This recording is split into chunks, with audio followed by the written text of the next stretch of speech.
नमस्कार, मैं हूं राजेश पांडे और इस समय मैं हूं जानकी पुल के पास। मेरे पीछे आप देख रहे हैं जानकी पुल और मैं यहां आया हूं वेद निकेतन में। वेद निकेतन में मुझे मुलाकात करनी है टाट वाले बाबा के परम शिष्य श्री शंकरदास जी से। शंकरदास जी वो संत हैं जिन्होंने श्री राम मंदिर निर्माण के लिए 1 करोड़ रुपया दान किया था। तब से शंकरदास जी चर्चाओं में हैं। शंकरदास जी से मुलाकात करेंगे और उनसे धर्म और राजनीति के बारे में भी बहुत सारी जानकारियां लेंगे और उनसे बहुत सारे सवाल करेंगे जो हमारे मन में अचानक ही उमड़ पड़ते हैं। तो इन सवालों का जवाब लेने के लिए मैं शंकरदास जी से मिलने जा रहा हूँ। अभी हम मुलाकात कर रहे हैं श्री टाट वाले बाबा जी के शिष्य श्री शंकरदास महाराज जी से। आपने श्री राम मंदिर निर्माण के लिए 1 करोड़ रुपया आपने दान स्वरूप भेंट किया है और हम आपसे जानना चाहेंगे कि आज जो वक्त है इस समय लोग धन और मोह माया के पीछे दौड़ रहे हैं और आपने अपनी जमा पूंजी लगभग 50 साल की जमा पूंजी को आपने भगवान के चरणों में अर्पित कर दिया है। महाराज जी नमस्कार। महाराज जी मैं जानना चाहूंगा कि जो लोग आजकल धन और संपदा के पीछे दौड़ रहे हैं पर वहां उनको तब भी प्रसन्नता नहीं मिल रही है, आखिर प्रसन्नता कहाँ है? प्रसन्नता संसार में ऐसा कोई चीज नहीं है जो प्रसन्नता दे सके। संतोष ही प्रसन्नता है। जो है जितना है आपके पास उसका सदुपयोग करिए, उतने में संतुष्टि है। जितना चदर उतना फैला, ज्यादा करने से अशांति होती है। और बहुत से लोग करोड़ों अरबों रुपया है लेकिन उसका कोई काम नहीं आता है। तो धन खाली संचय करने से क्या होगा? अपनी आवश्यकता जितना उतना पूर्ति करें। हाँ, पेट के लिए रोटी, तन के लिए कपड़ा, बाकी छत होना चाहिए, बस ये ज्यादा जरूरी है। बाकी और तो संग्रह यहीं पड़ा रहता है, उसको साथ में थोड़ी जाएगा। आपने श्री राम मंदिर के लिए 1 करोड़ रुपया दान स्वरूप भेंट किया। आपने इसको संचय किया ईश्वर के निमित्त। तो उसका थोड़ा सा मुझे बताइएगा कि जो आपके मन में ये प्रेरणा कहाँ से आई? असल में आज का नहीं है, 1990-91 में उस समय प्रधानमंत्री वो नरसिंह राव थे। मैं उनको पत्र लिखता, उस समय मेरा साधना अच्छा चल रहा था। मैं सामने ऐसा कोई समस्या नहीं था जो हल न मिल सके, इसलिए मैंने पत्र लिखा था प्रधानमंत्री को, तुम्हारे पास जितनी जो बुद्धिमान लोग हैं वो मेरे पास भेज दो या मेरे को वहाँ बुला लो, उस समस्या का हल मैं 3 दिन में करा दूंगा।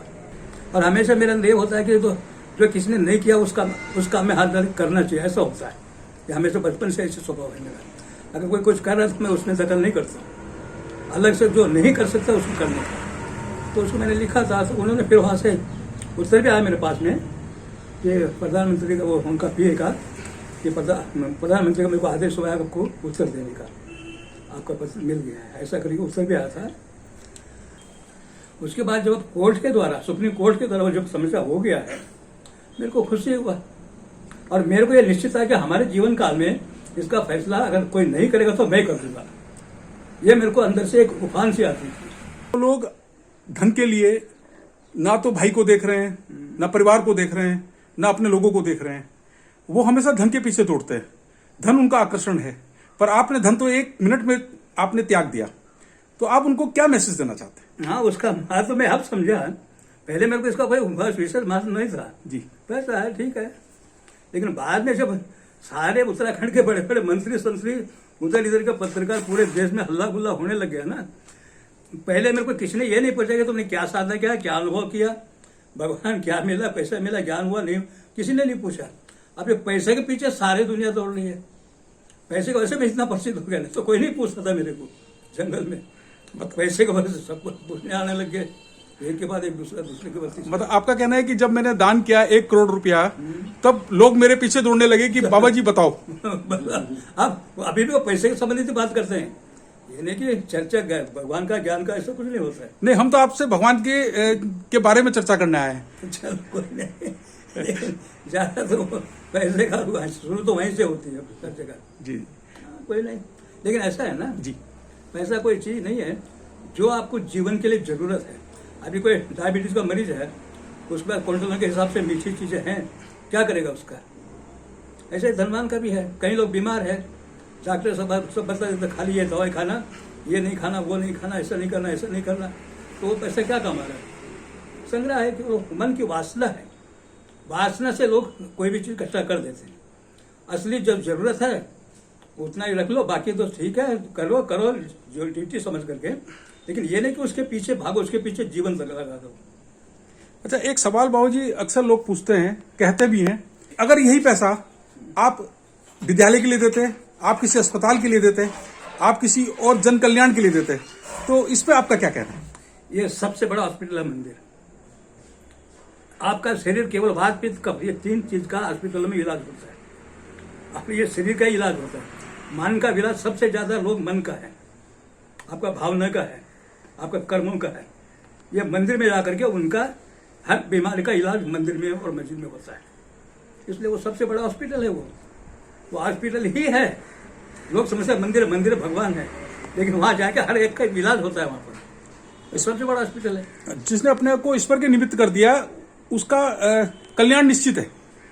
हाँ बिल्कुल, यही कहना चाह रहे हैं? कल्याण तो होता ही है। ये जीवन भी सुखी होता है। आपके पास किसी भी प्रकार का समस्या आ जाए, ईश्वर का सहारा लेने वाला हर समस्या का सामना कर सकता है। जी, ये ताकत उसके अंदर आ जाती है। इसलिए विश्वास, भगवान पर विश्वास करना बहुत जरूरी है। लेकिन कुछ पाखंडी लोगों ने उसका नाजा फायदा उठा करके लोगों में अश्रद्धा पैदा कर दिया। लोगों में अविश्वास पैदा कर दिया। अविश्वास पैदा किया है, अविश्वास पैदा ईश्वर के प्रति अविश्वास पैदा किया है। किया, क्योंकि वो पाखंड की वजह से लोग समझते हैं कि अरे सब पाखंडी ऐसा वैसा वैसा है, लेकिन ऐसा नहीं है। अभी हर धर्म में किसी न किसी रूप में वो किसी न किसी ईश्वर को मानते ही है। कोई अल्लाह बोलो, चाहे ईसा बोलो, चाहे कुछ भी बोलो, राम कृष्ण जो भी बुद्ध बोलो, यानी कि वो एक सहारा बन जाता है। मतलब श्रद्धा का कोई केंद्र होना चाहिए। केंद्र होना चाहिए, वो केंद्र है। अरे भाई उसमें अभी अगर कहीं छोटा सा बना देते किसी मोहल्ले में, किसी जिले में, तो छोटा ही रह जाता है 1000 लोगों का। अब वहां तो पूरे लाखों करोड़ों का होगा। वो भी एक इलाज है। वो मंदिर होना बहुत जरूरी है। महापुरुषों ने जो बनाया है पहले, वो मंदिर को ऐसे बेवकूफ मूर्ख लोगों ने नहीं बनाया है। वो एक मन को केंद्रित करने का जगह है। वो मन को सहारा लेने का, मन को केंद्रित करने का जो स्थान है वो मंदिर है। मंदिर चाहे कोई सार्वजनिक मंदिर में जाके करो या अपने व्यक्तिगत बना के करो, वे केंद्र करने का, एकाग्रता करने का, ईश्वर का सहारा लेने का वो है। अभी देखिए संसार में आपका परिवार में जितने भी लोग हैं, वो सब बीच बीच में छोड़ छोड़ कर निकलते रहते हैं। कोई आता रहता है, कोई जाता रहता है, लेकिन ईश्वर का सहारा सदा के लिए एक जैसा रहता है। ईश्वर सबसे बड़ा शक्ति है।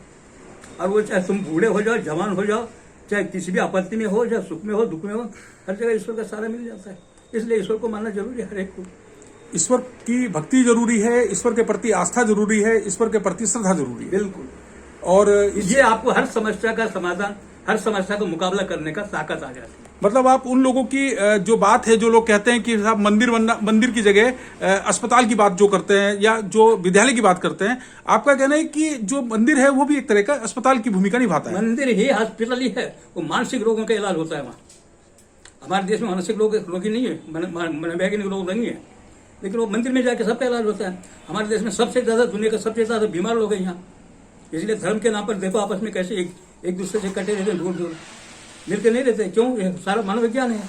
अच्छा, इसको ईश्वर का बनाया हुआ नहीं है। मैं एक सवाल पूछता हूँ बाबू जी, धर्म और राजनीति क्या एक दूसरे के पूरक हैं या दोनों को अलग होना चाहिए? पूरक है, अलग होना कोई जरूरी नहीं है, वो आवश्यकता है। आप घर के अंदर ईश्वर को मानिए, घर के बाहर सड़क में चलो तो आपको ट्रैफिक का रूल मानना पड़ेगा।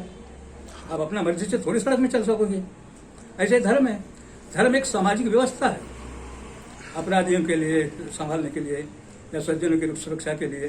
वो एक सामाजिक व्यवस्था है। धर्म को यह नहीं कि ईश्वर का बनाया, ऐसा कुछ नहीं है। वो समाज का ही बुद्धिमान लोगों का बनाया हुआ सामाजिक व्यवस्था है एक प्रकार का। वो भी राजनीति जैसा ही है। पहले जमाने में कानून नहीं होता था, धर्म ही कानून होता था। धर्म को ही कानून, हर विषय वो धर्म ग्रंथ नहीं होता था। एक आदमी को जीना कैसे, क्या करना चाहिए, कब किस परिस्थिति में कैसे क्या करना, देश को कैसे चलाना। अभी पहले वो राजा लोग क्या करते थे, एक राजा को अपना राज्य बना के जी रहा है, दूसरा के कब्जा करता था। वो क्या करता, फिर अपना देवता भी साथ में लेकर आता था जिसको वो मानता है।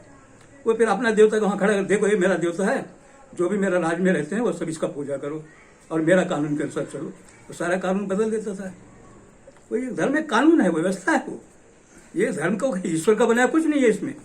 ये सामाजिक बुद्धिमान लोगों ने, ज्ञानी लोगों ने बना करके समाज को एक बंधन में रखने के लिए, समाज में रखने के लिए, सुरक्षा में रखने के लिए ये बनाया हुआ व्यवस्था है। ये धर्म के नाम पर लड़ाई नहीं लड़नी चाहिए।